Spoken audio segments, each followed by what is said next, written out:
There are many explanations for the doppelganger phenomena. Mystics throughout the ages have believed they are supernatural creatures, either spiritual copies of the person or a downright demonic twin. Meanwhile, scientists say they're just glitches in the brain or mental illnesses such as schizophrenia. Only two things are certain about these eerie apparitions. They are often bad news, and a surprising number of significant historical figures have claimed to be haunted by them. Here are some of their stories. Catherine the Great, the 18th century Empress of Russia, was a powerful and dangerous figure. She was not fazed by small matters, such as seeing her own ghostly doppelganger take over her throne. It is said that one night Catherine was lying in her bed when worried servants told her they had just seen her enter the throne room. When Catherine set out to investigate, she found her doppelganger sitting calmly on the throne. Catherine immediately ordered her sentries to shoot at the ghostly counterpart. The stories don't tell whether the bullet had any effect on the spectral empress. However, Catherine herself died soon afterwards. Queen Elizabeth I of England reigned from 1558 to 1603, was the last Tudor to rule that country. Widely recognized as a charismatic, level-headed, and savvy monarch, she was the kind of person one wouldn't expect to dabble in the paranormal, which makes it all the more scary when she claimed she had witnessed her doppelganger. According to the Queen, the spectral Elizabeth was lying motionless on her bed, almost like a corpse laid out for presentation. The experience was particularly haunting because such appearances are said to be a certain sign of death. Still, it wouldn't be easy to put this down as a temporary glitch in the mind of an elderly, stressed-out ruler, if it wasn't for the fact that Elizabeth died soon after seeing the doppelganger.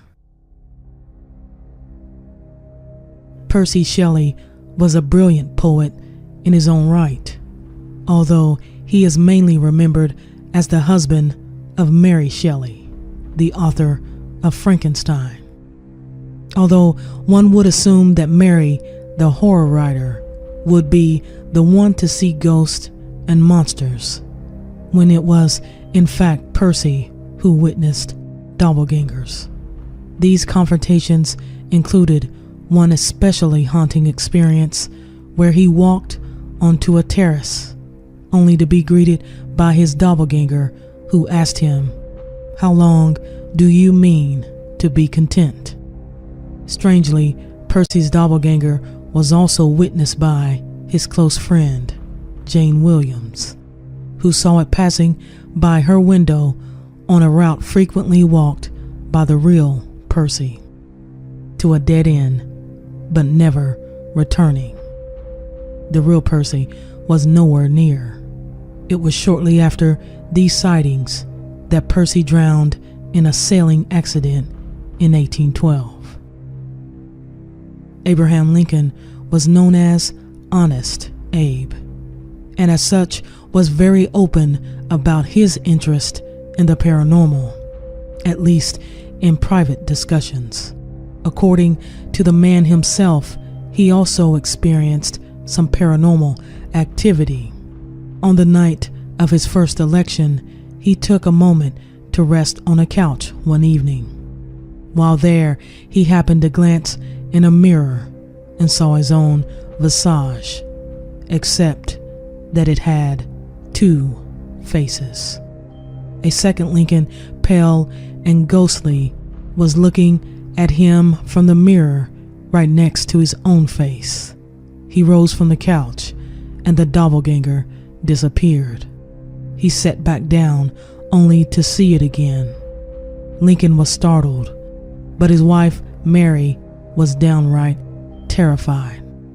She was convinced that the doppelganger was bad news and a certain sign that Lincoln would be reelected on a second term, possibly because 2 Lincolns equals 2 terms, but he wouldn't survive it because the second Lincoln looked deathly. Lincoln went on to repeat the couch experiment every once in a while. He did manage to glimpse the doppelganger one more time, but after that it stopped appearing. Maybe it had delivered its message, as Lincoln indeed didn't make it through his second term. Present-day doppelganger accounts. This chilling story happened when I was 15 years old. My grandmother spent a lot of time in my room trying to keep it tidy. She was a clean freak. One day I came home and I found her staring in my closet. She wasn't moving at all. It was like she was suspended in the middle of cleaning the closet. I asked her if she was okay, but she totally ignored me. My 85-year-old grandmother just continued to stare in the closet. Suddenly, she turned her head slowly toward me and gave me the coldest stares. She had the evilest eyes I had ever seen. A chill ran down my spine. Those were not my grandma's eyes, I thought. Then she looked away from me and walked into my closet, closing the door behind her. But when I went to my closet, she wasn't there. She had literally disappeared into thin air, completely gone. I froze for a few seconds.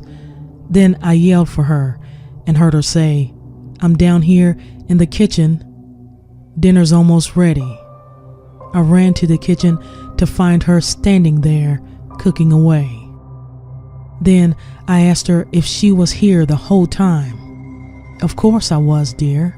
Dinner's not going to make itself," she laughed. I mean, she had no idea what had gone on upstairs. What did I find in my bedroom that day? I still have no idea.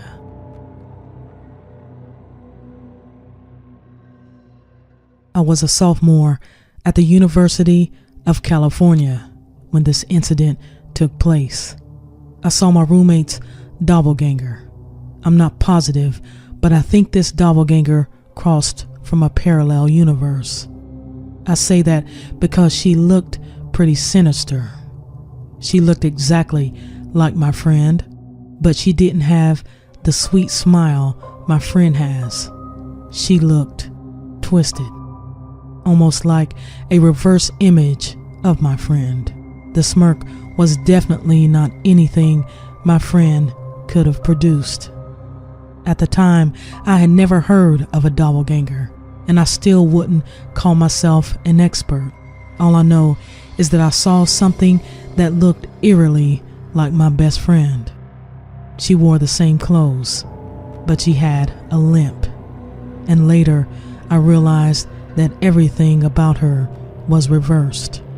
Her buttons were on the opposite side of her dress.